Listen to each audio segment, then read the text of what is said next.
Oh, it's on No, your this shirt, is. too. Oh yeah. Good eye. And this guy, this is the guy who helped set up He's the the whole engineer, thing. but he's Yeah. really a magician. Bad person. I wonder if we should show him like some of this, like a bird cage. Or... What do you make of this? Oh yes, that's just what we need to prove my hypothesis. Nope.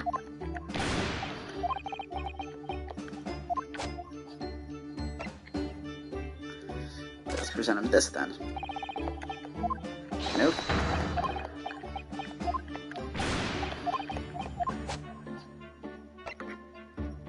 Who gave us that? Okay, let's see if we need to ask him about it. Nope. Okay.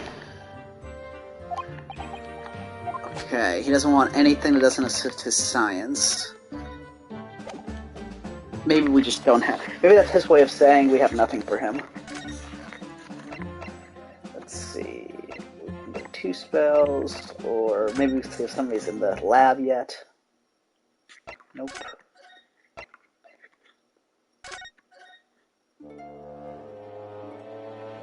Oh, we've already been here. Let's see... Well, Sholmes wasn't at 2 spells, okay, so he's not gone. Okay.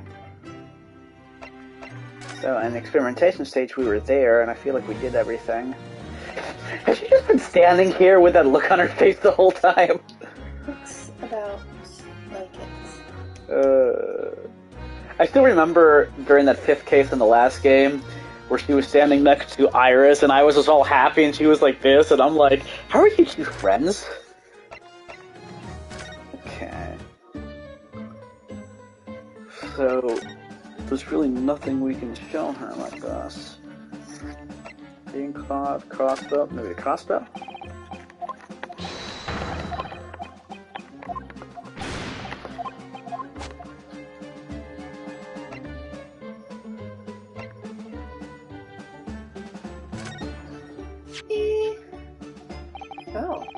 Oh. How could this have happened?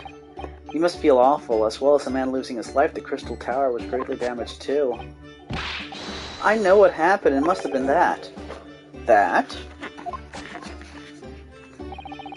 The day before the demonstration, I had my usual meal of frankfurters at the hotel restaurant. When I paid the bill, they gave me 3 shillings too much in change.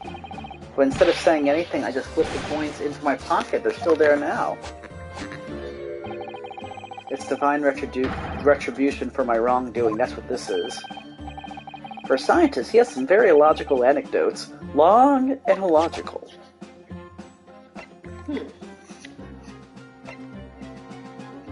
This was a screwdriver. Professor, do you recognize this? Oh, it's Andrew, my faithful friend. How have you been? Are you alright? Nobody's mistreated you, have they? Don't worry, he's being very well looked after.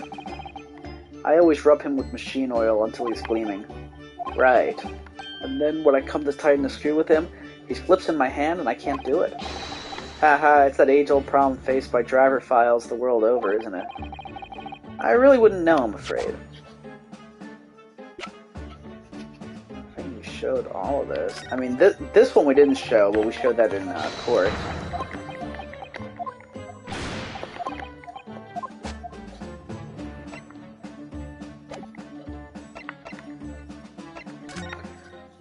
Maybe... What about the burnt piece of rubber?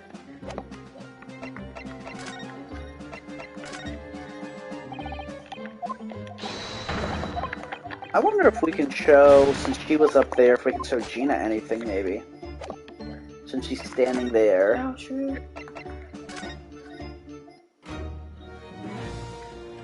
She's so funny. Okay, so maybe she saw him? Oh, where did they go? Hee hee, looking for this, Odo? Why don't you do that?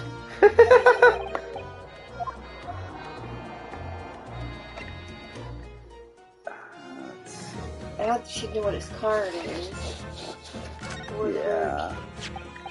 About this, Gina. Yeah, I'm still learning me letters at the moment. I only know A to E. If it ain't too much bleeding trouble. Actually, Gene, it's the back of the card that's important. How come? That's just a dirty old smudge on the back, that's all. It turns out that this is very high-quality French machine oil. It has a very particular scent, apparently. You don't say. Let's have a whiff, then.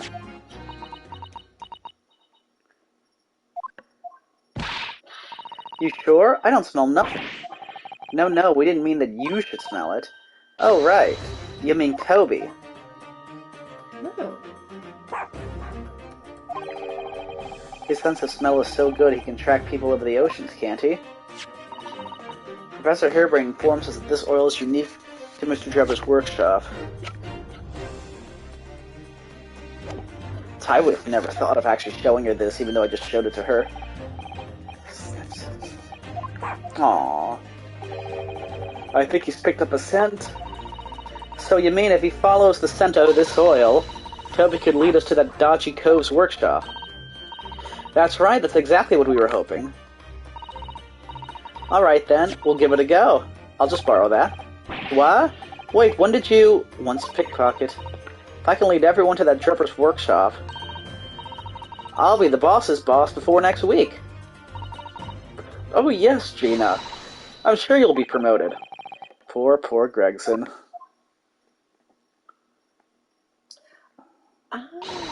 Gregson was supposed to be going to France, too. Ooh. Yeah. And he does know something. Maybe. We know that. Right then, Odo, leave it to me. Sorry, we're gonna get going after the dodgy engineer cove right this minute. Oh, but hang on. Someone's supposed to be on guard duty here all the time. I'm afraid we can't help. We need to get on with our investigation as well, Gina. Oh, right. Oh, well, never mind. It ain't gonna be me what gets in the neck, it'll be the boss. Poor Gregson again. Ready, Toby? Got that oil scent, have ya? Come on then, boy. See you later. I do hope the scent of that oil leads them to that swindler's workshop. Yes, I hope so too. Ideally before the dog swims across the channel to France. Oh, there we go. Yeah, I feel like sometimes when the person's just standing there, at least in the Great Ace Attorney ones, that to give him something. There's like, yeah, stuff that we haven't done. Now let's check the lab and Madame P spells again.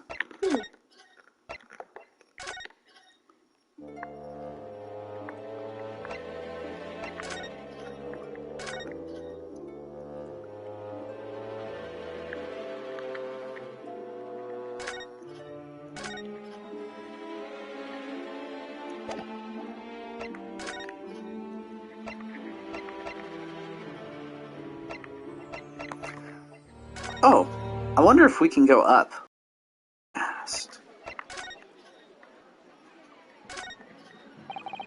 We better not go up these stairs. Okay. Let's see if we can see what they're doing up there. No, we've already seen that. Okay. Maybe Sholmes back. No. I mean, he can't really go anywhere.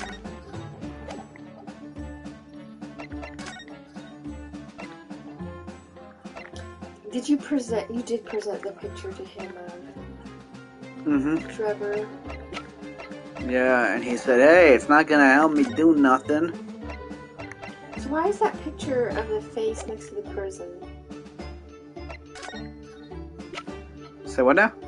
So, when you went to locations, there was a picture of a head next to the prison. Why? I think that just means that's where you are. Oh. Like, we're here. I see. Yeah, that's our silhouette. Let's see. Chief Justice, I doubt's gonna be back. Do you need to talk to her? Oh, really? Well, do you know, I honestly thought I might never have the opportunity to return to Great Britain. And certainly not so soon. It's funny, for the past 6 months I haven't been able to work in court. Meanwhile, you've been raising a storm in the Supreme Court of Judicature back in Japan. Please, Mr. Naruhodo, I may have dressed as a man, but it was a very reserved performance. So, what your father said in his letter about Ryotaro takedown is reserved? Well, anyway, I'm back here in this great capital now, and ready to assist you again in any way I can. Thank you, Mr. Sato. It's my pleasure, Mr. Naruhodo.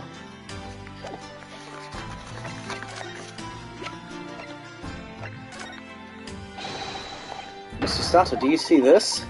You have such great expectation in your eyes, but I'm afraid nothing particularly useful comes at mind.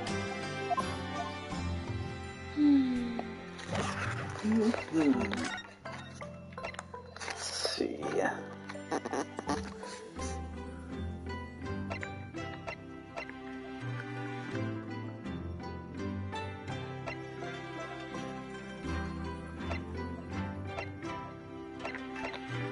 Is there something we missed here?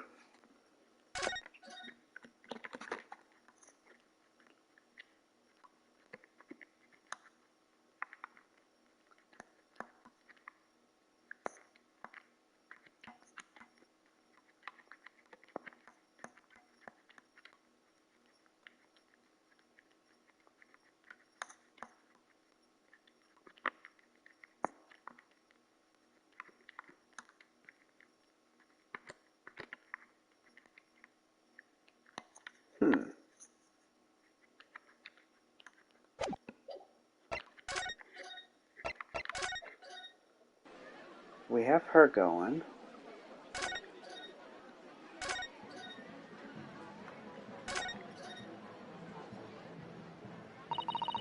What a shame that the symbolic landmark of the Great Exhibition has been damaged like that. Yes, unfortunately the birdcages crashed in the most prominent position possible. It's the gods giving us a warning, if you ask me. Man must travel under his own steam and not cut corners with instantaneous kinesis. But imagine what might have happened if the birdcage had landed in a slightly different direction. The death toll could have been far worse. So I think perhaps it was a blessing in disguise. Well, the gods are benevolent, obviously. I did say it was just a warning. Man must travel under his own steam, or next time birdcages will rain down on all of you. Your faith is much stronger than I realized. Well, how do you think I passed the entrance exam for Yume University? Wasn't by studying alone. And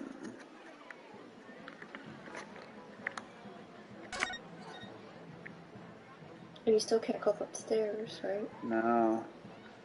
I mean, this is just probably the Crystal Tower itself. The Crystal Tower. I can't believe I'm seeing it at such close proximity with my own eyes. You've really been looking forward to the great exhibition, haven't you, Mrs. Sato? Oh yes, when I found out that I had to return to Japan, I'm afraid I cursed my luck. But here you are, back in London, gazing up at that magnificent tower. I know. Perhaps I was wrong to curse my luck so harshly.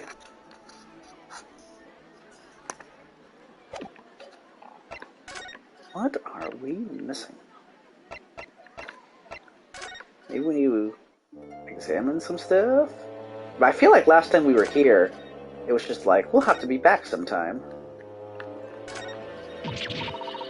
Oh, what a horrifying scene, a murderer caught in a grisly act. I know, and in case you were wondering, it's the one with the big knife that's supposed to be the killer. I don't think anybody would be in any doubt about that, surely. And did you know that according to the description, the bathtub at the back has no particular significance? What, really? I would have thought it was meant to show that the killer also worked in a bathhouse peddling criminal wares. Aha, we have a new theory. The guy's gone, the cop is gone, but he's on our jury, remember? Ah, that's true. That old policeman isn't here now, obviously. I still can't believe he just happened to be on the jury, though.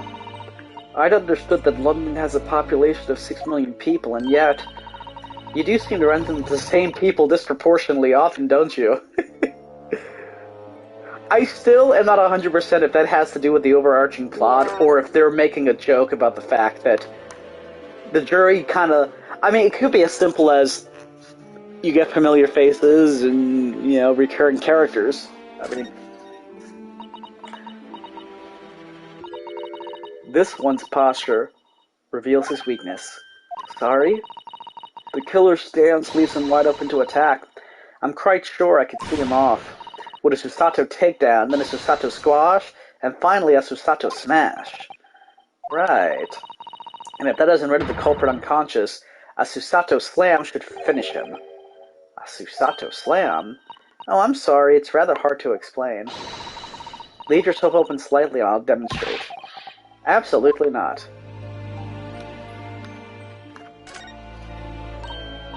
Ah, there's a stepladder here, look. Oh yes, a stepladder. I think perhaps we should let the proprietress know that someone's left it out. The stepladder, I mean.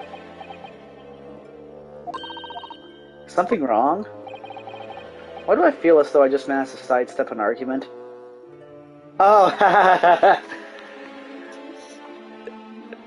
in the original trilogy, anytime there was a ladder, you'd get an argument with Maya as to whether it was a ladder or a stepladder.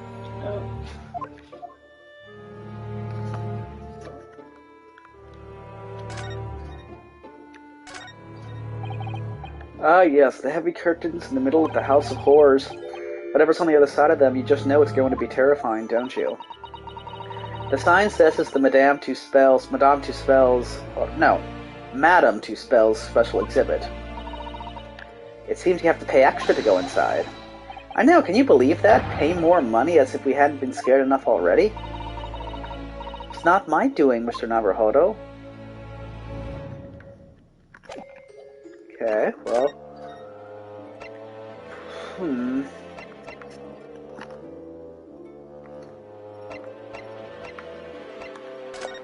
Well, let's keep seeing if we have to... It's the only thing I can think of, because...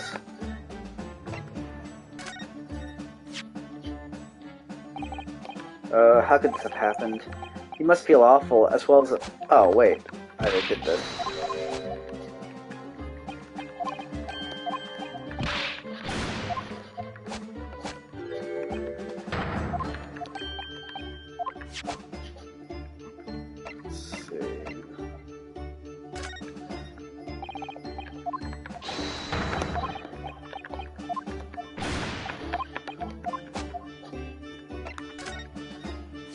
You already did that one. I did? Mm-hmm. Oh, he says the same thing as the first time. Well, the reason I didn't think so was because he said this when I showed him the newspaper, so I thought that's what I must have shown him last time.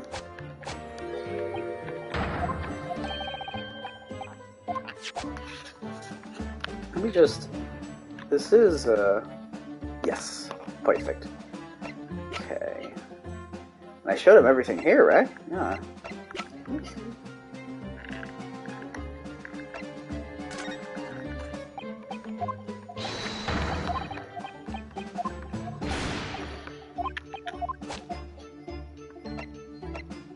I do not want to look up what it is. I'm gonna feel stupid, I feel.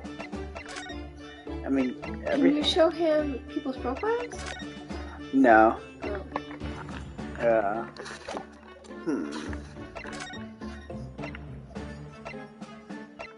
Go back to the forensic laboratory, I guess.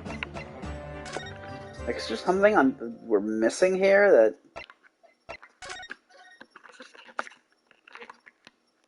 I think everything's checked off. But I feel like at some point we should be talking to her, right?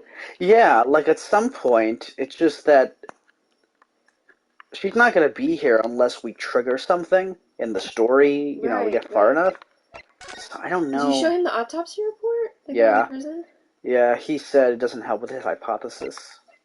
In the experimentation stage, there's nothing. And you can't go back up the stairs even after you sent Gina on her way? Yep.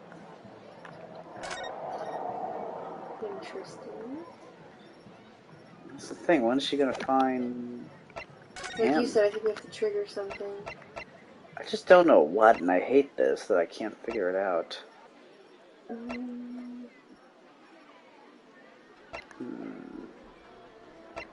She said, are these clues that Susano's saying when you do stuff on it, when you put the cursor on it? She says that we should investigate more upstairs.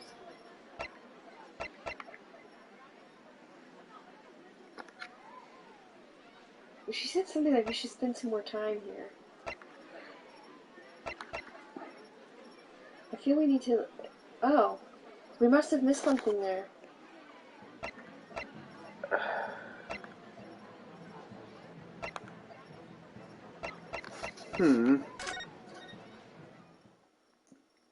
Let's see what we missed. I've literally been to everything.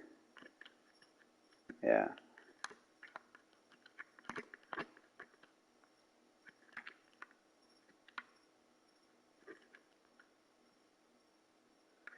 Because when we got in, she's like, oh, I guess, we can look at stuff.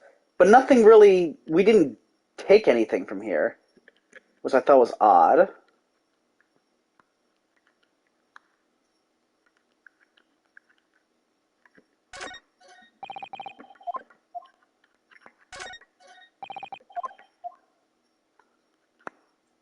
What about the book on her desk? See, it's all part, what, whoa! Yeah. Look at this big, thick book here. And it appears to be a accounting ledger. It's a record of the forensic investigation team spending, I think. Oh? What is it? It's clear that the team purchases various equipment and supplies on a monthly basis, but, well, one entry seems rather strange. Really, in what way? They're buying 500 scalpels every month. 500? They must be working really hard dissecting corpses. I don't know, judicial autopsies are only carried out in certain special circumstances. And scalpel blades can be sharpened, too. It does seem a bit strange, you're right. 500 scalpels a month, what could they be possibly using them for? And that was it. What are you doing? Ah. She looks nice. She's got the same thing on her shirt. Ah, yes, little cross there. Sorry, we had something we wanted to ask you, but you weren't here, so you thought you'd snoop around. That's accessible to you people from the East, is it? Well, what do you want? Lord Strongheart told us, you see, that it was you who examined the victim's body, or Mr. Aspen's body, I mean. So we came to ask you about your findings, on Lord Strongheart's advice. Very well. The Lord Chief Justice has given his consent. I'll tell you what our investigation revealed. But when we're done, you must leave immediately. Ah, good eye there, hun. So, you want to know what the forensic investigation team determined from its examination of the scene. The victim, Mr. Odie Asman, who disappeared from the experimentation stage amid an explosion, and the Mr. Aspen who appeared moments later partway up the Crystal Tower, were without question one and the same person. That is the team's conclusion. But that can't be right. If it was an elaborate trick, we could only speculate about how it was carried out. Let's see. If two people who looked very similar to each other were involved, they could have made it appear as if only one single person had switched places, couldn't they? Very true, but sadly in this instance, that was not the case. The man who disappeared and the man who subsequently reappeared was the same person. The fingerprints at the scene make that quite evident. Ah, fingerprints.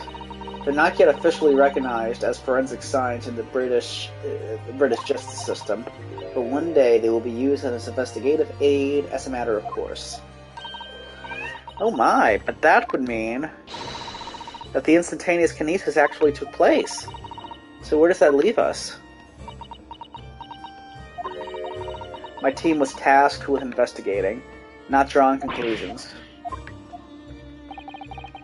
Instantaneous kinesis is impossible, and yet the body did move from one place to the other. This hasn't cleared anything up at all. It's made the whole thing even more of a mystery.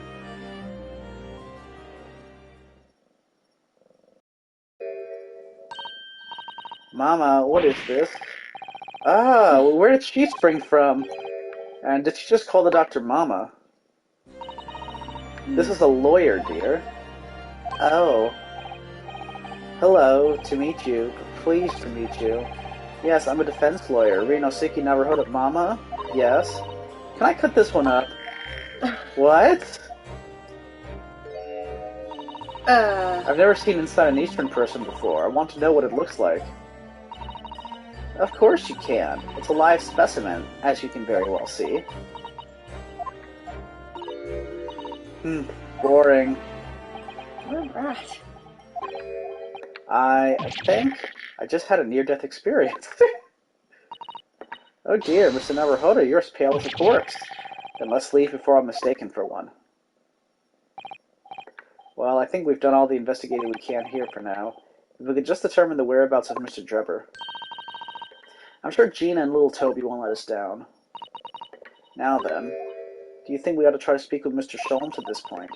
We have things to discuss, and I'm dying to meet him again after all these months.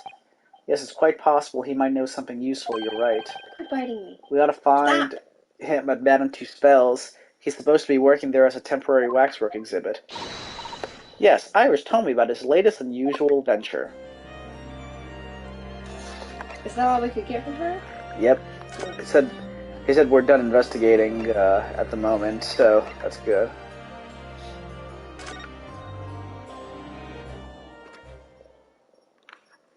The daughter's outfit kind of looked like Emma's.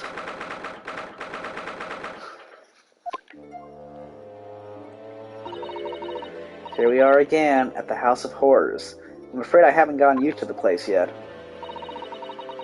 I'd still like to turn on my heels and go straight home, via the confectionery, of course. Susato-san really is after something sweet today, isn't she? Eek! What's the matter? Look, Mr. Naruhodo, look at that waxwork. I'm quite sure it wasn't there before. It looks exactly like Mr. Sholmes down to the very last detail. Aha! What is it? Oh, sorry. I think you'll find that's the temporary waxwork himself. Ah, the friend of my dedicated employee. Oh yes, hello again. It's Ryunosuke Naruhodo. I must say I am quite spellbound by the great detective. He is a marvel.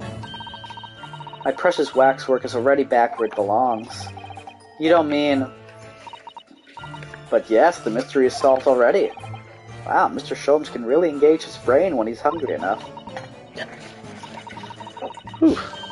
But as you can see, he has returned to his habitual duties. Yes. His habitual duties? Allures. Do not disturb,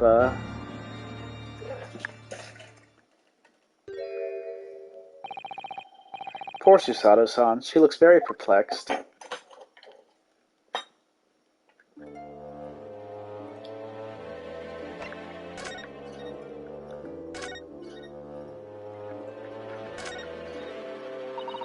We really do need to speak with Mr. Sholmes, and I am longing to say hello again. But where is he? I think you might find that he's quite nearby, actually. Oh, what do you... Indeed, my dear fellows, it is I, the world-famous great detective in waxwork, Sherlock Sholmes.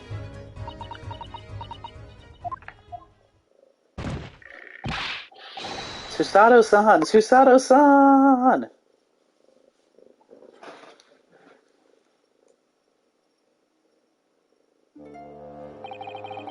My most humble apologies. I thought I died and gone to eternal paradise for a moment via London. My dear Madame, allow me to make amends by offering you a tasty free deduction at some point. As long as it's not of questionable street food quality. I don't understand. Why are you working as a waxwork here, Mr. Sholmes? Merely a secret identity, you understand, though the case is largely solved now. Largely solved? Yeah, I see. Kitty's spending some time with her. We're talking about the waxwork abduction, I presume?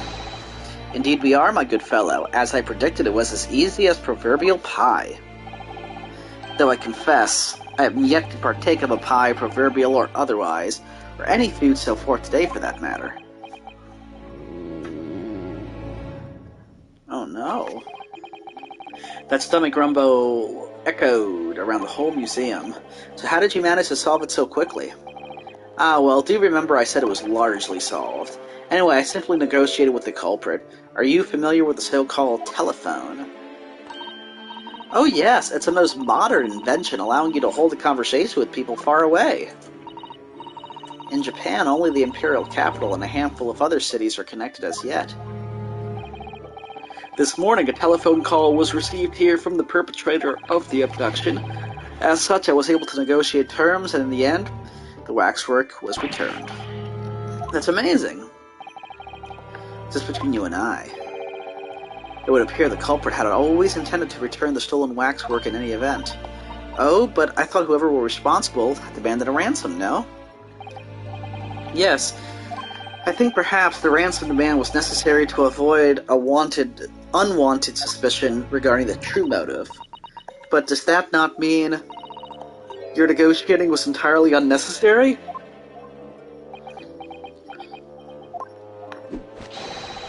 A fact that I must ask you to keep from Madame Tussauds at all costs. A hungry young Iris awaits my return to Baker Street, after all. Poor Iris.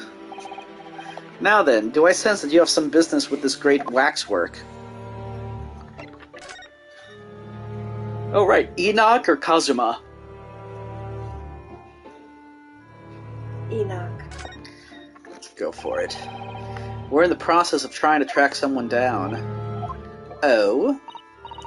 Yes, a man by the name of Enoch Drebber. I've never seen her so angry looking at a book yet. This is different. He's the swindler who duped Professor Hairbrain and the engineer who built the kinesis machine. Yeah, usually she has a happy face when she's doing this. A swindler and an engineer. Quite the modern man. He also seems to be a conjurer of sorts, too, with considerable knowledge of stage magic.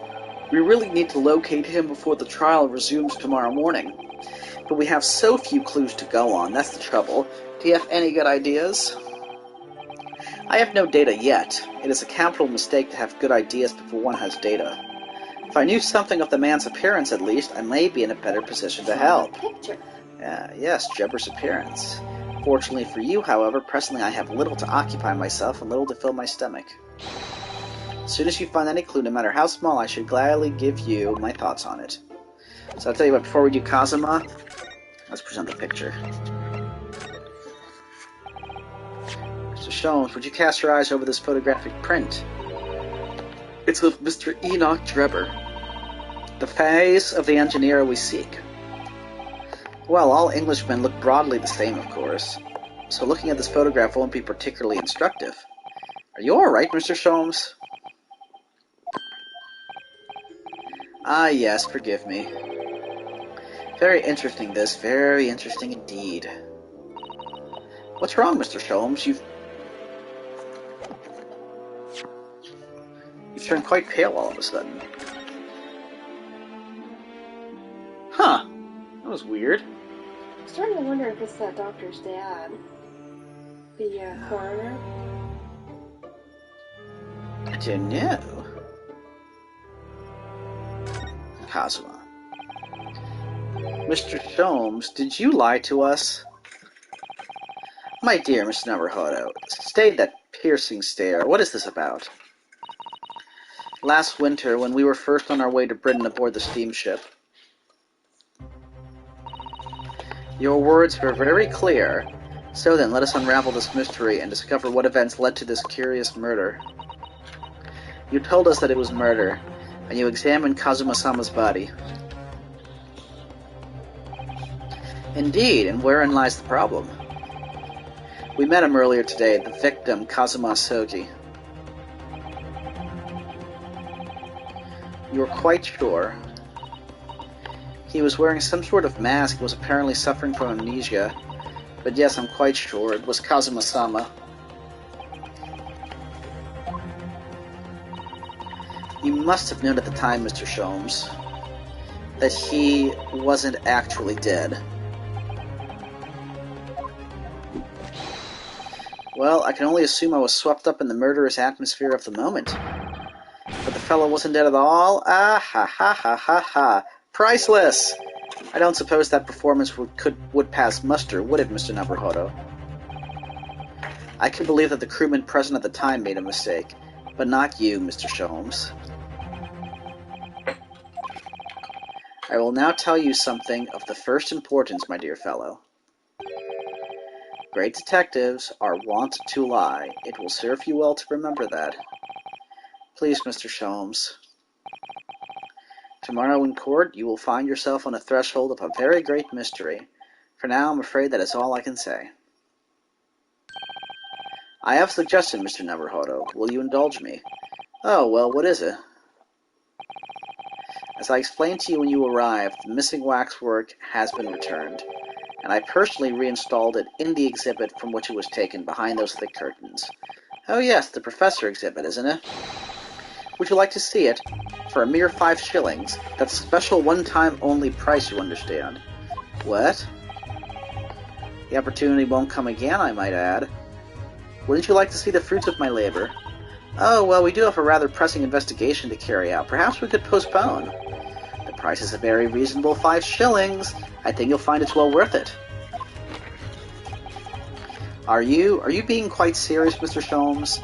Surely you'd only look at my expression to ascertain if this is seriousness or silliness. I can never tell with you, that's the point. Very well, it couldn't hurt. Here's your 5 shillings. Gratefully received. So the special exhibit awaits behind the curtain. I invite you to peruse it at your leisure.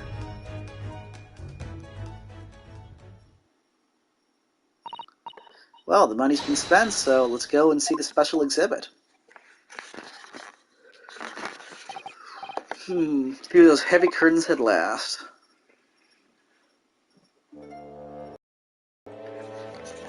So, there's a new spot? No. So you just click on it? Yeah.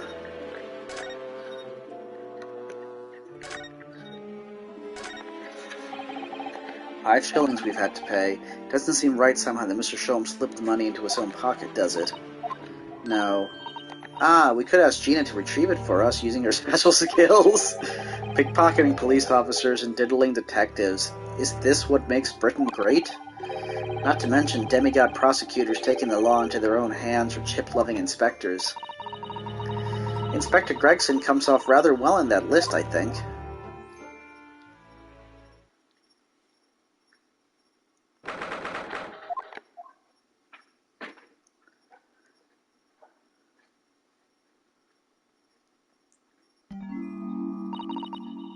Oh dear, I felt a shiver run down my spine as soon as we walked in here. Mr. Sato, I say we turn on our heels and go straight home via a really big confectionery. We certainly can't do that. We've paid 5 shillings already. True. Actually, now that I'm looking a little more closely, we've paid good money to see an exhibit that's clearly incomplete. The nerve of the great diddling detective is far more terrifying than anything else in this place. This must be what Mr. Sholmes meant when he said the case was largely solved. Be that as it may, Mr. Sholmes heavily implied there'd be a clue about the engineer in here, didn't he? But where? Since we paid 5 shillings, let's do 5 shillings worth of investigation, shall we? Yes, we will get what we paid for. It's that finger of frustration that's making Susato-san's voice tremble. Look, there's a little owl. This part of the exhibit is just as disturbing as the rest. It looks so real. It seems to be a young man in a white overcoat. And he has a large shovel in his hand too, look. Perhaps we should investigate it in a little more detail.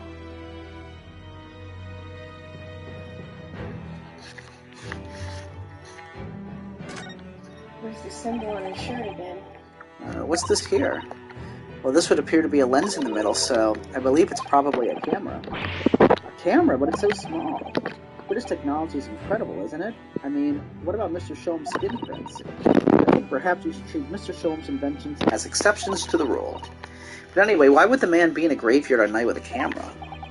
I wonder. Perhaps he was trying to capture the moment a dead body came back as a ghost on film.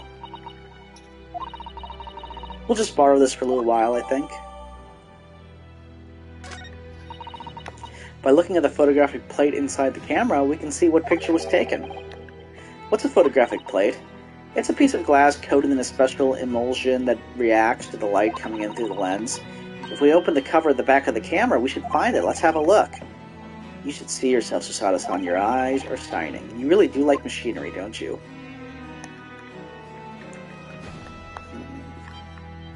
Can you see his face? No, it doesn't look like. I can't see his face very well, can you? Perhaps if I just... Oh, do you think you should be manhandling the exhibits, Mr. Naruhodo? I'll put it back exactly as it was, don't worry. Oh, we're about to.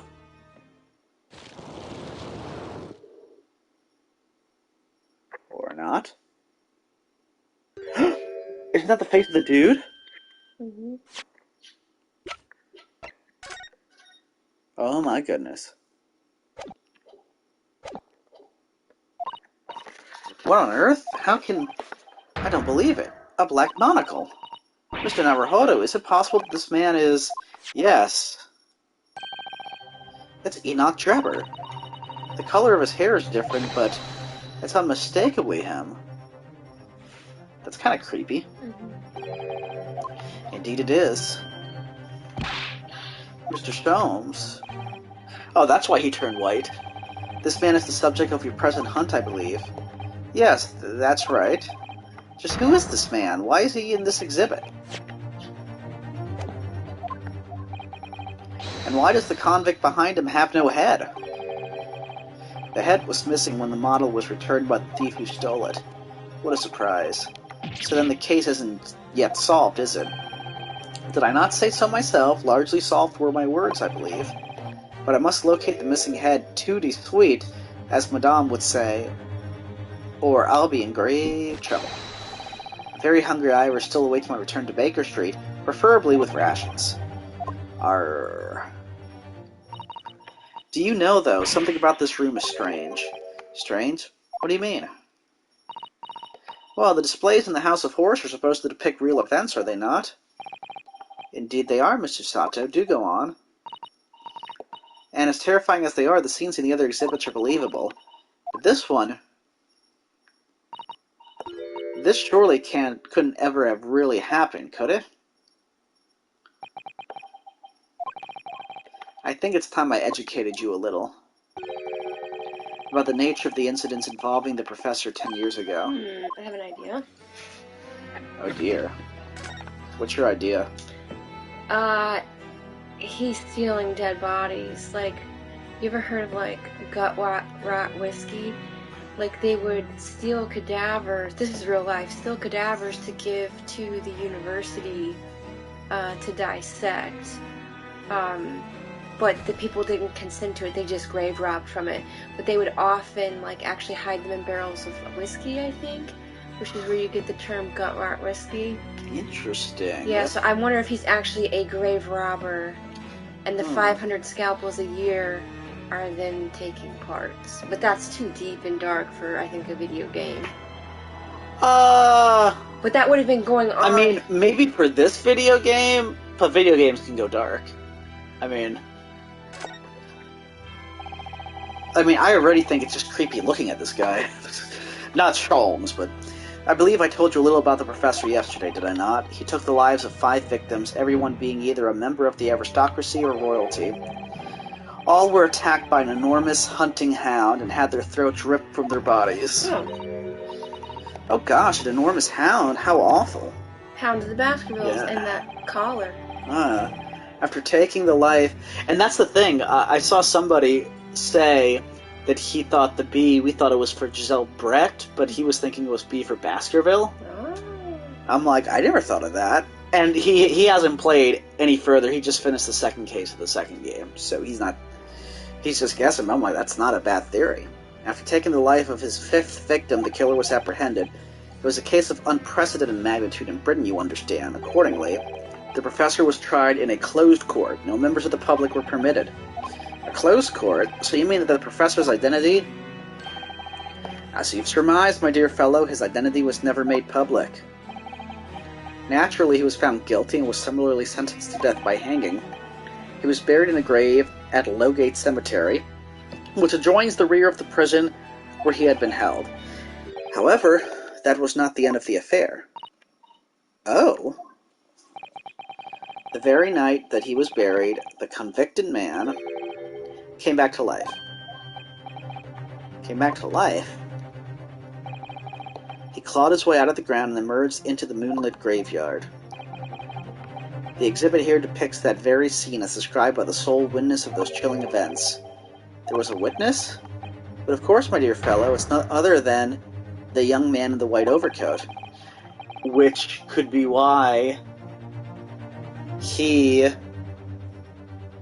is robbing graves and then got freaked out by this one. But still... I could be wrong. He saw it happen?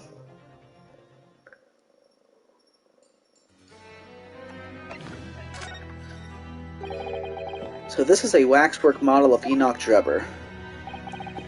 10 years ago, the convicted professor, having been gibbeted and buried, emerged from his grave in the dead of night. The sole witness to this unimaginable scene was this young man. From appearances, I would say he was about 20 years old. It's so horrifying. Scared out of his wits, the young Drebber ran to a nearby police station to report the incident. And the sheer terror of what he'd seen is said to have turned his hair white overnight. Yes, as shown in the photograph we have of him, his hair is completely white. For the following few days, the story of what he'd seen was on every front page in the capital. The public was frantic for every last detail about the killer who'd come back to life.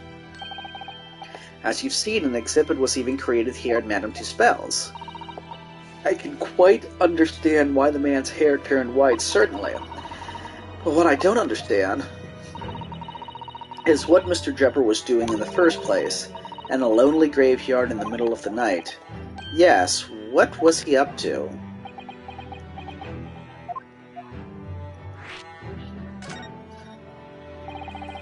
The professor's acts of terror threw London's upper classes into complete panic 10 years ago.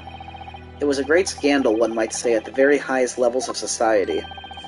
And since the killer's identity was never made public, rumors abounded. After all, no killer had ever before systematically employed a dog as a weapon of murder. Yes, I can imagine the impact the case must have had.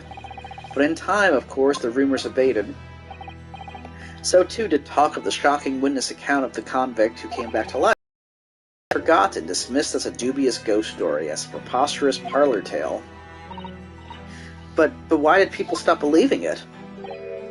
Why? Simply because there was no resurrection to speak of, as was established in fact. What do you mean by no resurrection? The police investigated the grave in Lowgate Cemetery and published their findings. The convict's body was found to be buried exactly where it had been following the execution. No. That would mean Mr. Drebber must have lied to the police and the newspapers. That would appear to be the only logical explanation, yes. The young man subsequently vanished from society and nothing has been heard of him since. It's rather striking, then, that he should resurface now, don't you think? Of course, the convicted murderer couldn't have really come back to life, that's not possible, but Drebber's hair is unusually white, and if that really did happen overnight as a result of shock, it's hard to believe the incident was an out-and-out lie. Interesting.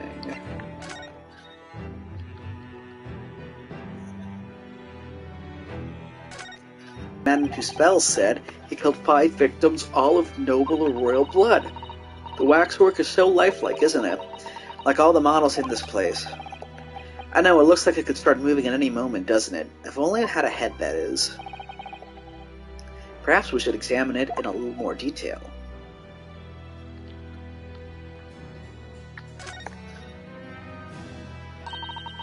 So this is the condemned man.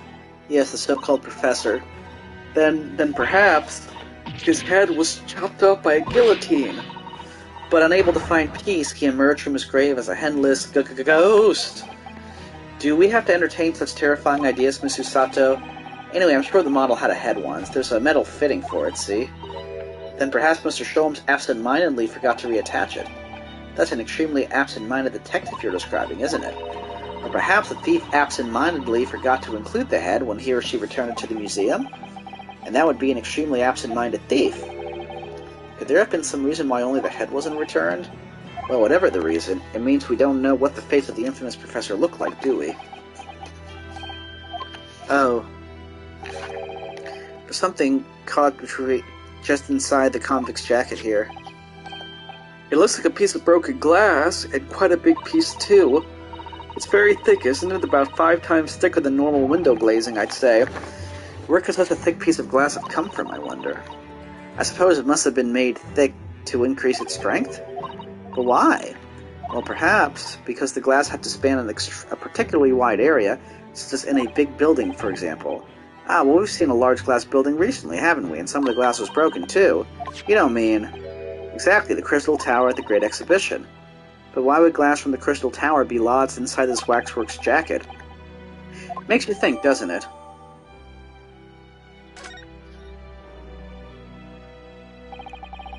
Early in court, we established that the kinesis experiment was a trick, and now we discover this fragment of glass here in this waxwork. Is it just a coincidence? Unless you're trying to imply that this was what launched or something, but still, that doesn't make any sense, though. If she's saying they're the same person. Unless she's in on it, because we know that at one point, someone's in the birdcage that's on stage. There's a bunch of smoke. There's a trap door there, too. We haven't found what that trap door goes to. And then we know someone was in the balloon that got lodged into the tower. So what if Mr. Asmund really isn't dead either? Well, that'd be something. Yeah, and what if he's actually the professor, which is why this head is missing? I don't know, there's a lot going on. Well, that's the thing, it seems like they're heavily implying that if we saw the head, then it would be like, what? So, I wonder... This case is a little creepy in some ways. Mm-hmm. Well, what's the bleeding Nora, Odo? What have you gotten done? Gina, what are you doing here? Oh no. I asked Iris and she said this is where you'd be, so... Gina, not so loud in the museum. Madame Tuspels will have you take a position as a waxwork if you're not careful. I think there might be a more pressing concern. I still had some flash powder left from 6 months ago, so... Alright, Gina, we understand, but please put down the gun. She's found the lab. Sorry, I got scared. You should try being the one on the other end of the barrel. So what brings you here, Gina? What brings me here? What do you think? We found it. We found the Dodgy Cove's workshop. What? You found Drebber's workshop? Yep, Toby's nose took me straight there. The boss and the others are heading over there now in a drag, so come on. Here's the address. I got the boss to write it out. Oh, thank you, Gina. We'll make our way there at once. Alright then, see you there.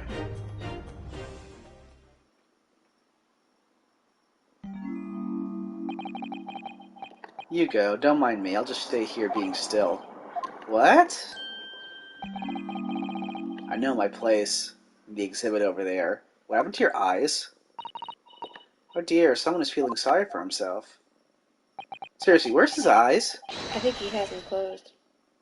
Let's go, Mr. Sholmes. You're coming. Your words hearten me, I must say. But if I were to shirk my duties here, right? Or shirk my duties here, Madame would forget that. I'll pay you everything.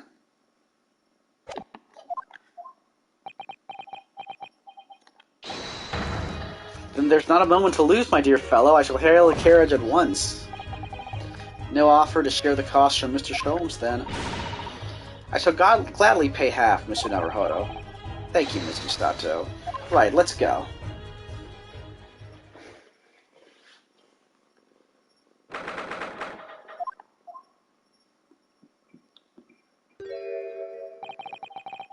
Oh, look, there's bows.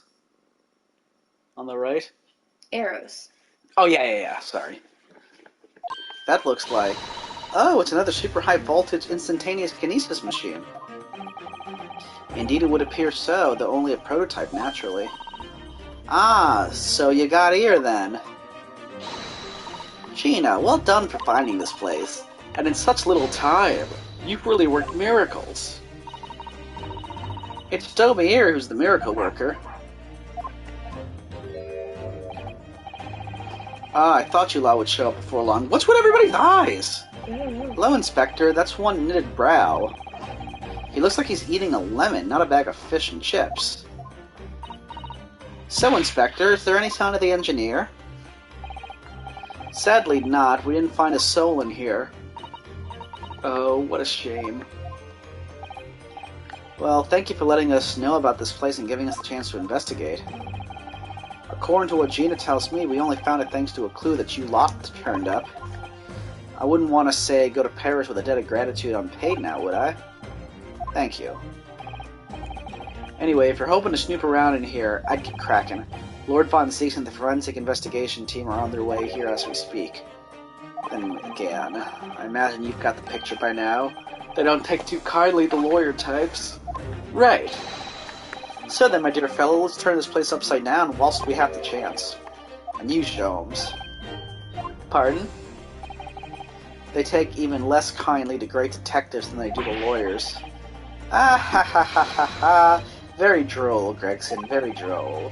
But you may consider me nothing more than an inconspicuous waxwork model. Right then, let's see what we can find in here. I need to take a small break. Okay.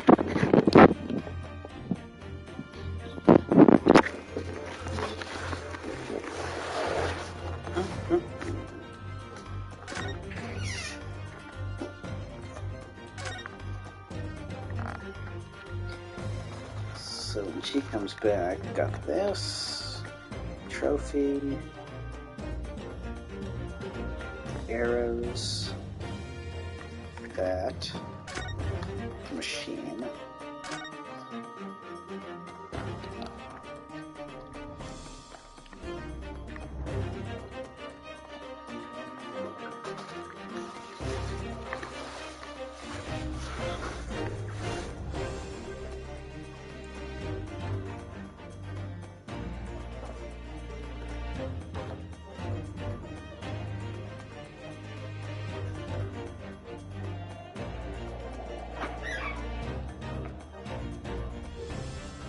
Ready?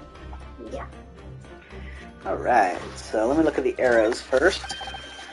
This is it's a European-style quiver of arrows with steel bolts, and that's what you use for crossbows. Do you suppose crossbow bolts these, and just the right size for the bow you lot turned up at the exhibition grounds? In other words, yep, there's more evidence to support your theory. It all goes to show that Drebber was the one pulling the strings behind the scenes of the whole scam. What's that trophy looking for? Yeah, that's my next thing. Ah, this appears to be the most interesting. Yes, most interesting indeed, wouldn't you say? It's an impressive-looking back massager, that's for sure. I've no doubt that if you hit your shoulders a few times with that, your aches and pains would soon go away. It's a Royal Society trophy for excellence in science. A young scientist could wish for no higher honor. Ah. Would you like a massage? No, I'm fine, thank you. I had no idea it was such a grand thing. I think it's becoming increasingly clear that there's much more to this Enoch Drebber than conjuring tricks. I couldn't agree more, my dear madame. And how about you, Mr. Naruhodo? Wouldn't you like to take it with you? For your tired shoulders, of course? He's not going to let that go, is he? It's curious, though, isn't it? You would expect such an important trophy to be proudly on display somewhere, not haphazardly cast aside. English gentlemen can be quite a mystery at times.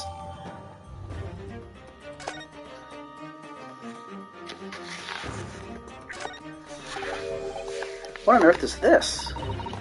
An aeroplane, Mr. Naruhodo. One day scientists believe it will allow humans to fly freely in the skies. Is that how the trick will be described, is it? Sorry? Well, it's actually suspended by a thin but very strong cable, isn't it? Oh, well, this model is, yes, but a real airplane would actually fly high in the sky, while suspended from somewhere even higher in the sky, of course. Because large metal objects obviously can't really stay in mid-air unsupported. So to you, the solution is even taller towers? Oh, Ryunosuke. Let's see. This door doesn't want to open. Yeah, it looks like it's got a pretty hefty lock on it. There's a specialist locksmith on his way over from the yard, so hands off till he gets there. With permission, Inspector, I could have that lock open in less than a minute. Well, you don't have permission, and no one's given it to you. Grexman looks as though he really enjoyed that. Well, there's no sound of anybody on the other side. No, Gibber must have fled at the first sign of danger.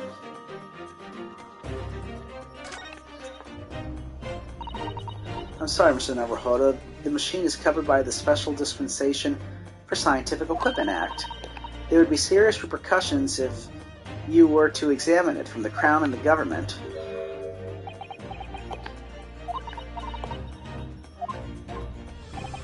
Well, those two don't seem to be holding back. It's quite hollow inside. No working parts or devices of deception to be seen, my dear fellow. No loose change dropped on the floor, nothing. Not even a bone for Toby here, my dear fella. British people are very much ruled by their own ideals, aren't they? I think that's just these two, Mr. Sato. Ooh. Oh, is something wrong, Mr. Sato? Well, I thought I heard a noise from the far side of that door. Well, Gina, did you hear it too? Yeah, I heard it and all. What do you reckon, Toby? Right, mind the grease. Whoever's in there, open up. This is Scotland Yard.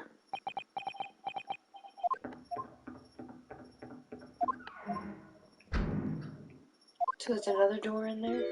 Yeah, it looks like. Oh my, someone is in there. Alright, this rotten bleeding lock. My dear Gregson, as I said only minutes ago, if only it were countenanced, I could unlock that door in less than a minute.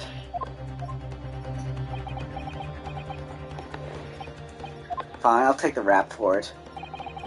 Just get us through that blasted door. There, you might enter at will. You've confused minutes with seconds, I think. Time is of the essence, I feel. What are we waiting for? Nothing for it, I suppose. This is an emergency. There's a strong possibility that beyond that door is the engineer you all seek. Be prepared for action, my dear fellow. Yes. Is that a bomb?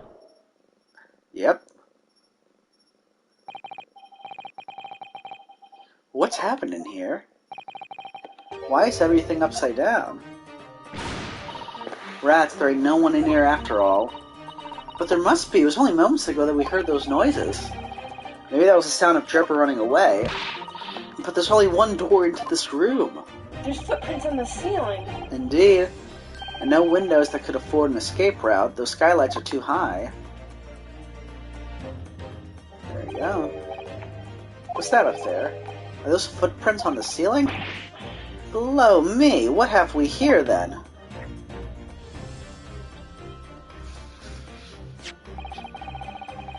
Looks like someone was trying to burn something in a hurry. Oh, that looks like a set of blueprints. What? For that Professor Hairbrain's farming machine, is it? Blimey, if we'd have these, there'd have been no need to muck about trying to investigate all that scrap metal. There's something of great interest here, too. This rope was lying on the floor at the foot of that pillar. A rope? What's significant about it? Never mind. You see, but you do not observe, Mr. Naruhodo. You must investigate the entire room thoroughly, and before the forensic investigation team arrives, too.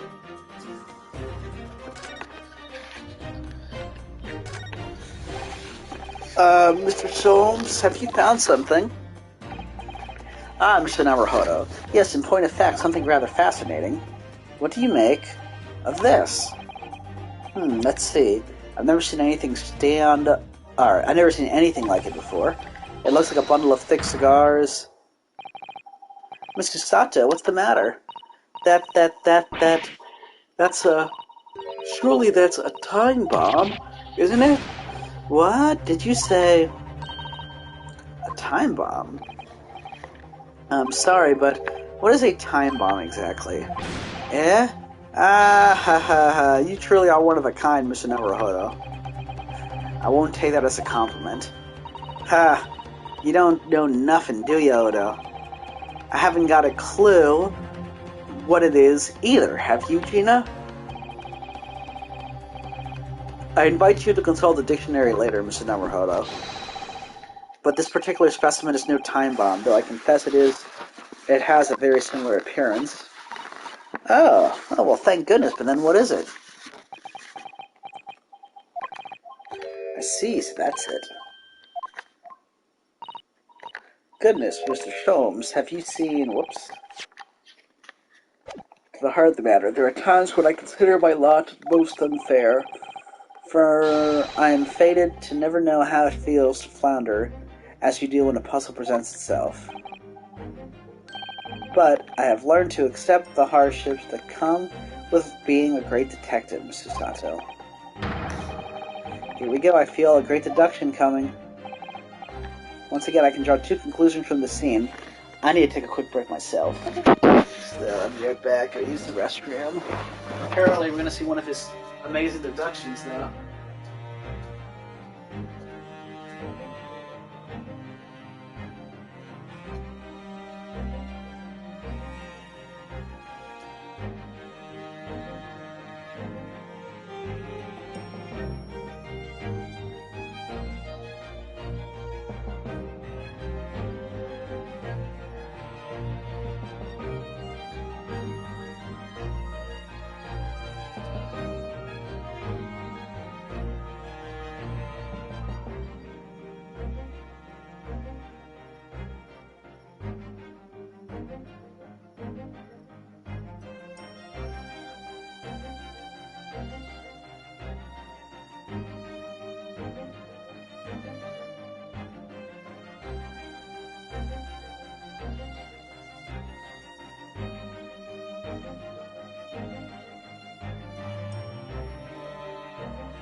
Okay. Second Windigate. Ready? The first conclusion is that the inverted nature of the furniture in this room is the work of Drebber himself. Oh, but how could you... And the second conclusion is that the small device on the floor there is without question completely genuine. Please, Mr. Sholmes, you must explain everything. It would be a pleasure. After all, it is a great detective's civic duty to teach Scotland Yard the finer points of the trade. What is with that face? The lemon! Well, Inspector Gregson seems delighted with the idea, anyway. Ah ha ha ha ha. Oh, you deflected the inspector's glare with such fortitude there, Mr. Sholmes. Well done. You're too kind, my dear madame. I hereby dedicate this great deduction to you. Kindly stand just there, Mr. Sato.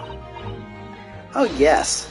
I'd be delighted. I like how there's what seems to be a bomb in the middle of the floor, and we are just... Well, I wonder if they was holding somebody captive and the rope had them tied down and they got out, like, and they ran, because they're not really sure. I don't know.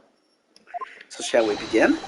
Once again, Herlock Sholmes is proud to present his logic and reasoning spectacular. The thing is, there's nobody to do question marks and exclamation points over their head, based on what he says. Or, you know, I guess Sato's going to do that. It's plain to see that this room is a complete disarray. The bed, the table, the chairs, the lamp, everything is upside down. Almost as if every item in this room had until recently been happily positioned on the ceiling, before falling straight down on the floor. Every item in this room was on the ceiling. Are you suggesting that... Indeed, the key here is gravity.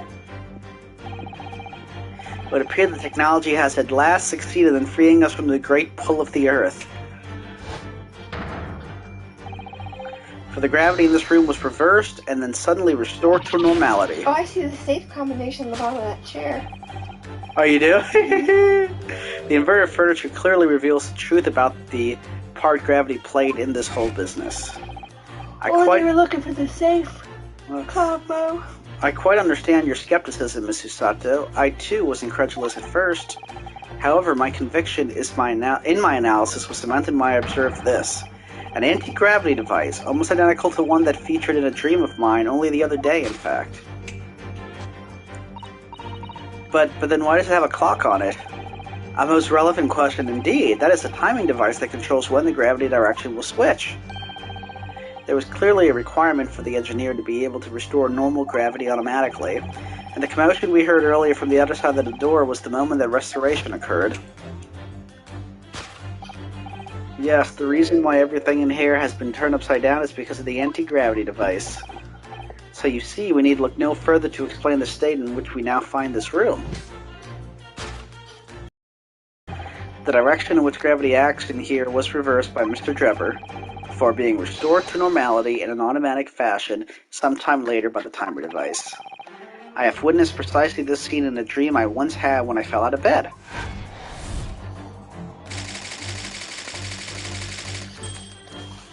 This may be his dumbest deduction yet.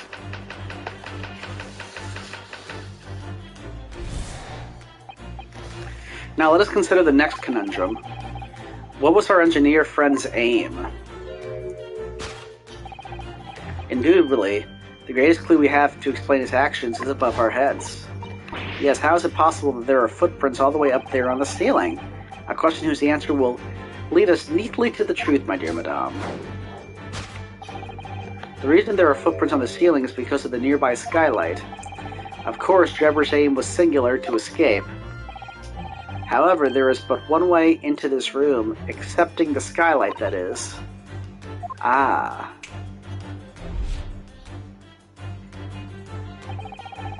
By inverting the gravity in here, Drebber was able to fall conveniently to the ceiling and make his escape via the otherwise inaccessible skylight, leaving those footprints behind on the way. But the ceiling in here is very high, Mr. Sholmes. If the gravity reversal was sudden, wouldn't Mr. Drebber have fallen up to the ceiling rather violently? Falling up is both scientifically and philosophically a rather interesting concept, I feel. But the man was cornered with nowhere to run, so escape through the skylight was his only option.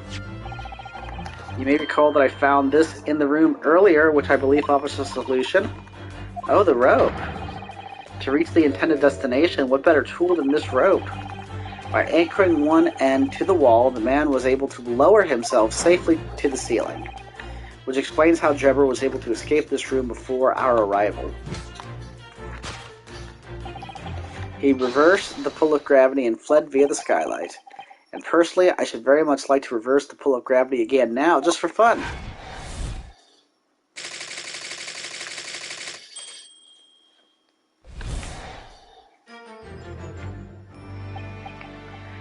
Thus concludes Sherlock Holmes' great deduction of this topsy-turvy puzzle.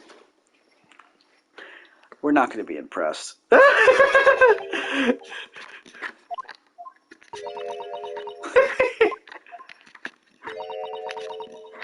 Oh, she just seems amused. She's completely spellbound. Mr. Sholmes, there's just one thing that troubles me. I would expect nothing less. You are destined to be troubled by just one thing for the rest of your life. The thing is such a thing actually possible? An anti-gravity device, I mean? I would say that with the man's current scientific knowledge at the turn of the 20th century, it's no more possible than instantaneous kinesis. But your whole deduction hinges on it. Ah, but my dear fellow, when you have eliminated the impossible, whatever remains must be the truth. However improbable it may seem. Ha! It's a marvelous line, wouldn't you agree? One of my more enduring pearls of wisdom. I had Iris come up with the exact phrasing. My original was clumsy. Yes, I have a feeling I've read it in something that Miss Susato lent me recently. Actually, there is one other thing, Mr. Sholmes. Ah, the spell's broken at last. The rope you found was on the floor, wasn't it? Indeed it was, in lonely coils near the wall. But if Mr. Drebber had used it to escape in a way you described, wouldn't it still be tied to the wall?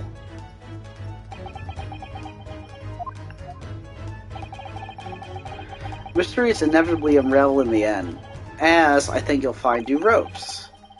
So as evident as such, we need only look at the mystery we face in this room, now skillfully unraveled.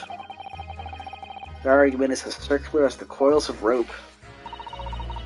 I think perhaps we might need to give Mr. Sholmes the usual little helping hand. Oh yeah. Ready to help? Mm-hmm. I'm sure with some minor corrections, the great detective's great deduction will lead us to the truth. Yes, you're right. But we must do it quickly before Enoch Drebber gets too far away.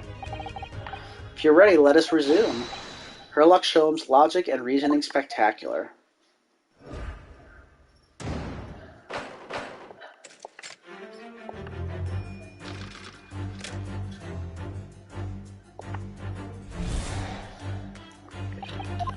Plain to see. Everything's upside down.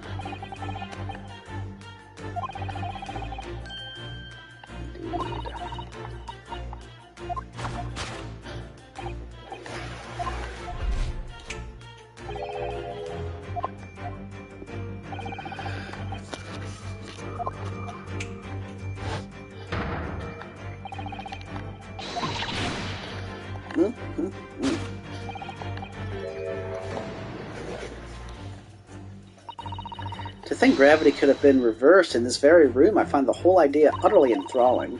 Only Mr. Sholmes could conceive of such an explanation, but the man himself admitted it was in scientific impossibilities, so... Yes, you're quite right. We must completely discount the idea at once. Ooh, that's unusually merciless of you, Miss Susato. When you half eliminated the impossible, whatever remains must be the truth. The great detective himself said so, didn't he? While refusing to part with his range of anti-gravity devices. Yes, I suppose so. Well, let's see if examining this topsy-turvy scene gets us something a little more closer and reveals some proof that shows exactly what the gravity in this room was or wasn't doing. It's the chair with the safe. Or the thing on it. The chair with the safe? Keep going to your left. I can't. You can't go anymore? Nope. The safe. Click on the safe. Ah, look, Mr. Sato. When everything seems to be upside down here, this is more closely look at the safe's feet. Ah, that's a lot of very large balls on the floor. Think before you speak. That's what you wanted to say, isn't it? I really put my foot in my mouth there. I certainly didn't say that.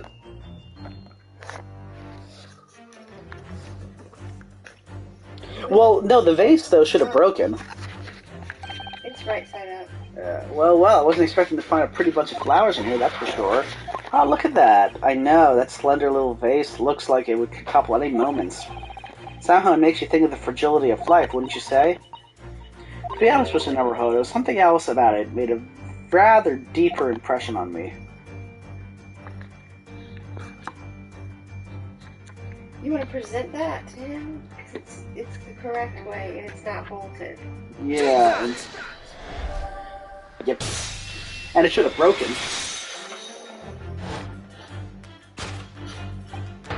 The upright vase clearly reveals the truth about the part gravity played in this whole business.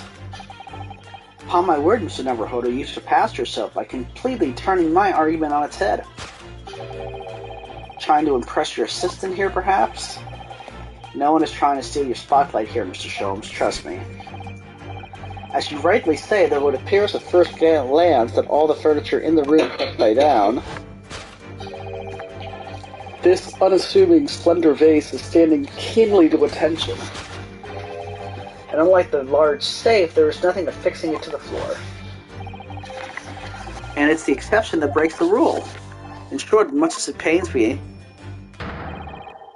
the gravity in this room was never inverted at all.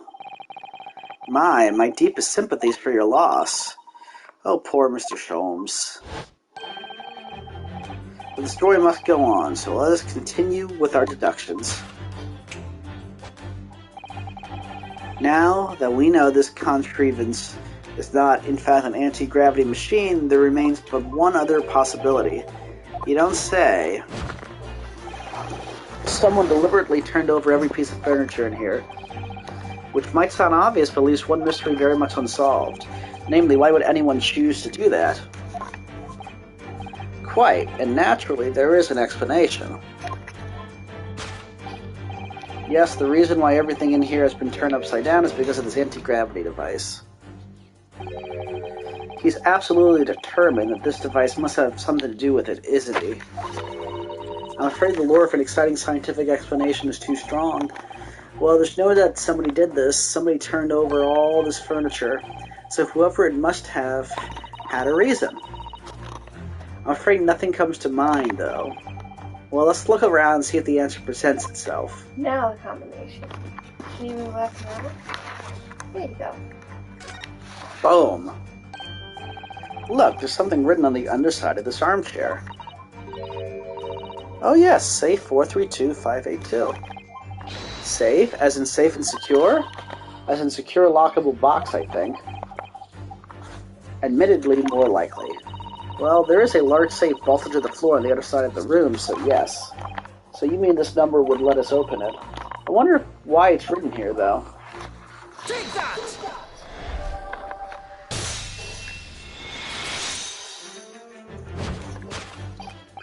Yes, the reason why everything in here has been turned upside down is because of the safe combination.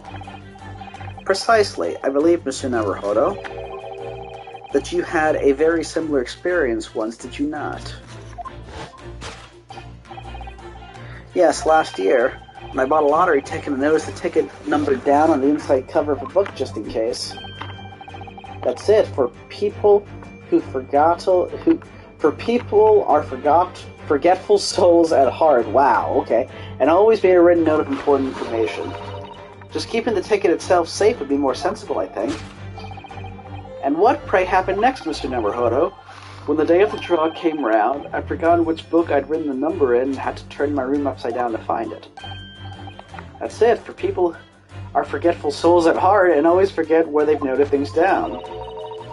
Not if you always note things in the same place. I actually won the second prize, you know. but I couldn't remember which magazine I'd slipped into the ticket info this time. So I had to turn my room upside. Which is that a very similar scenario has clearly unfolded in this room. Finding himself requiring access to the safe, the occupant of this room needed the combination code. He remembered that he'd written it on the underside of a piece of furniture but forgot which one, leading to the state in which we now find the room. Yes, Mr. Drebber overturned all the furniture in here in a desperate hurry to locate the combination code that would unlock the safe. Oh, find the safe code, and he did find it.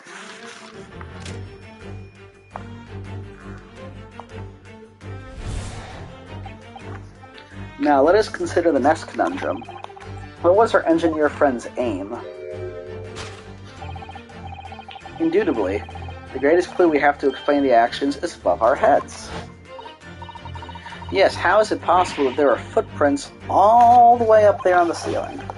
A question whose answer will lead us neatly to the truth, my dear madame.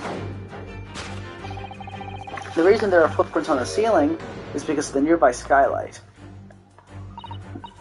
Well, if a change in the direction of gravity can't explain it, then how did those footsteps get there? Yes, I feel as though this particular mystery has just become even harder to solve. I can't think of any other way to explain it at all. Oh, life was so much simpler back in those halcyon days when gravity could be reversed really easily. It was minutes ago, and those halcyon days never existed in the first place. Well, I suppose we must simply put our faith in Mr. Sholmes and observe the area in more detail. Putting our faith in Mr. Sholmes is what gets us into these situations in the first place. Whoa! There's a shoe up there, too. This is a gas balloon, isn't it? It's tiny. It does seem to be a real balloon. I think it's the helium keeping it up. A green gas balloon. Why does that seem to ring a bell with me? If you can see, there are footprints on this balloon, too. Oh yeah, surely that's a clue, isn't it? Though what it tells us, I'm not sure.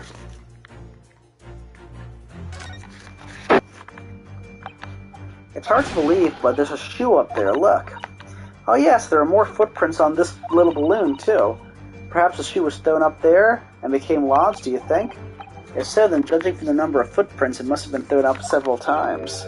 Why would anyone be throwing shoes up at the ceiling? It's beyond me, I'm afraid.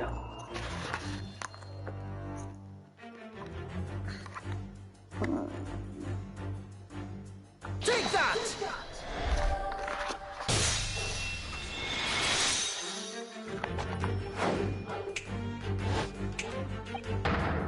The reason there are footprints on the ceiling is because of a nearby shoe. And on closer inspection, there are clearly footprints all over the balloon as well. In other words, the aim was never the skylight at all, but the balloon. But for what purpose? A green balloon? That seems somewhat familiar data. Ah, it was a piece of green balloon envelope that Mr. Naruhodo and Iris found at the scene. And inside the green balloon, the Master Gods claimed he saw above the stage when the incident occurred was the second birdcage, the crux of the whole instantaneous kinesis deception. Yes, you mean to say, if we assume the balloon in here is a model of the one used on the day, there's a strong possibility something may be concealed inside it.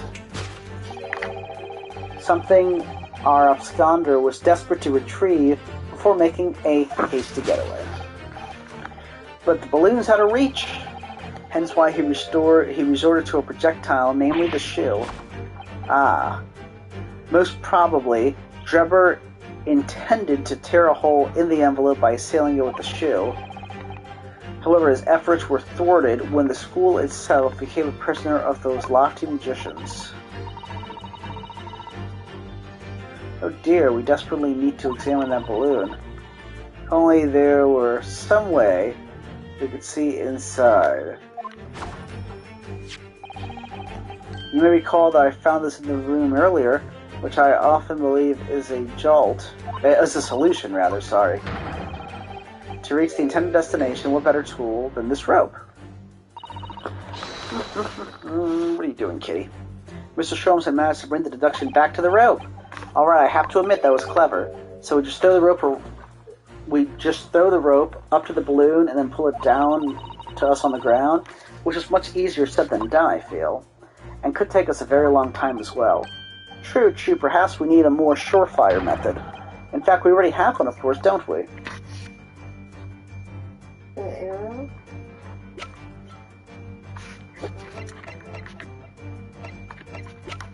There's a crossbow?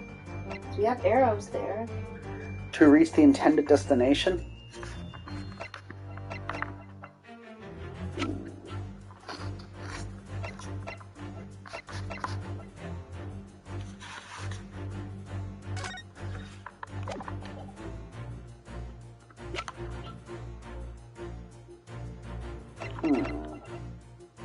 And what did you say? That? Take that! We have arrows there. To reach the intended destination, what better tool than this crossbow? That was found at the scene, in fact, and in all likelihood belongs to Mr. Drebber. The man had only brought it away with him that day. He could have avoided losing a shoe at such a critical time as this. So, shall we? Your curiosity is deeply stirred, no doubt, my dear fellows. What is it that Enoch Drebber has hidden inside the balloon? The head? Oh boy, wouldn't that be something? Yep. It's a knight. What the? A waxwork.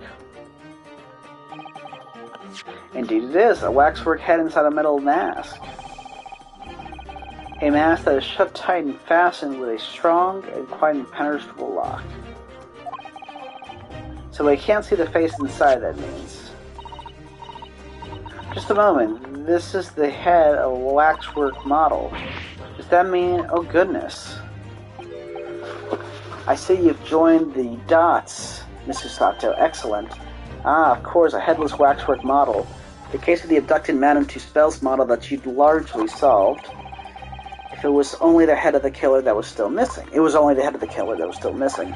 Indeed it was, but I believe Madame Tuspel's will now have to settle her sizable account with me.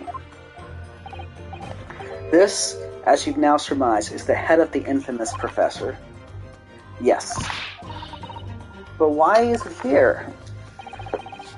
This conclusively confirms my suspicions. The man responsible for stealing the professor from Madame Tuspel's and returning it same today, earlier today, was none other than Enoch Drebber. This is incredible. Professor Harebrain's case and the waxwork abduction they're inextricably linked by Enoch Drebber's workshop.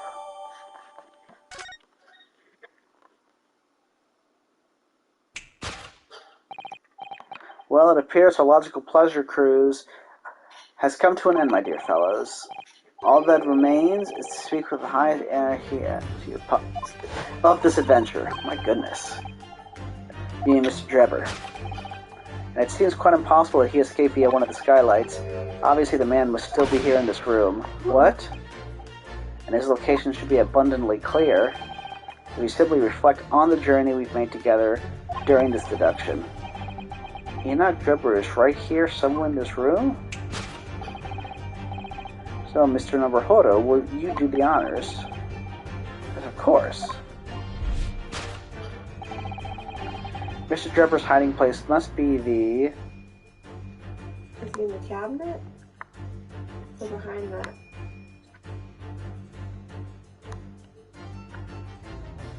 Does it look like there's something behind that picture frame, or is it still part of the wall? This one? No, the big one on the floor. Ah. Well, it's not supposed to be there, but I...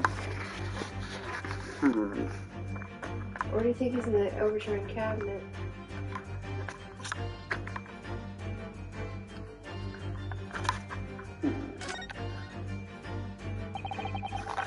If you need to hide, there's no better place than a wardrobe. I stand firmly by that. Ah, yes, he had some experience. We'll find it there, mark my words. He'll be curled up in a ball, trembling and angry. In fact, my own hand is trembling just thinking about making the discovery. Never mind, Mr. Naruhodo. You could be hiding somewhere else, you know. What? I don't know. Could be in the safe?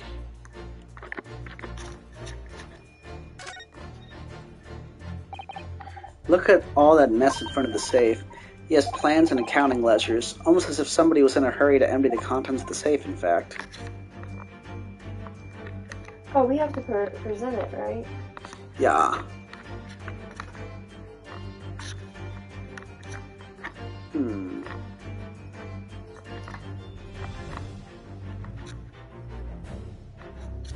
Hmm. I think he's in the safe. You think so? Take that! I'll be dang.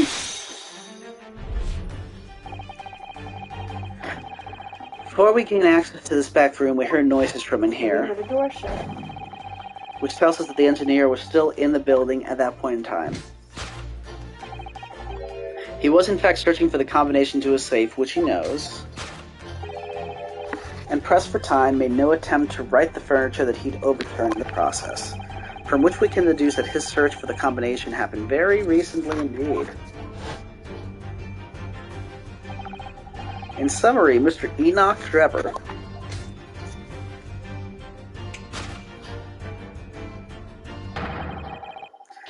is at this very moment inside the safe. This thus concludes Sherlock Holmes' great deduction of this topsy-turvy puzzle. Whoops.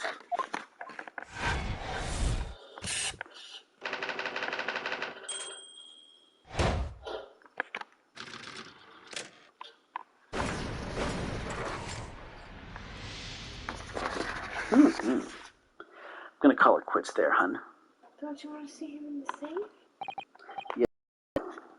So, Mr. Naruhodo. And perhaps it's time we ended this game of hide and seek, don't you? By opening the safe, you mean? What else? Let's see, the combination was 1432582. I knew that. Alright, then here goes.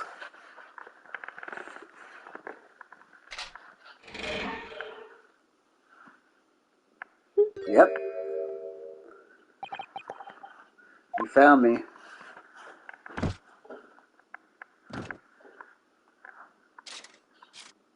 It's gonna hit the bomb? Oh god, I hope not.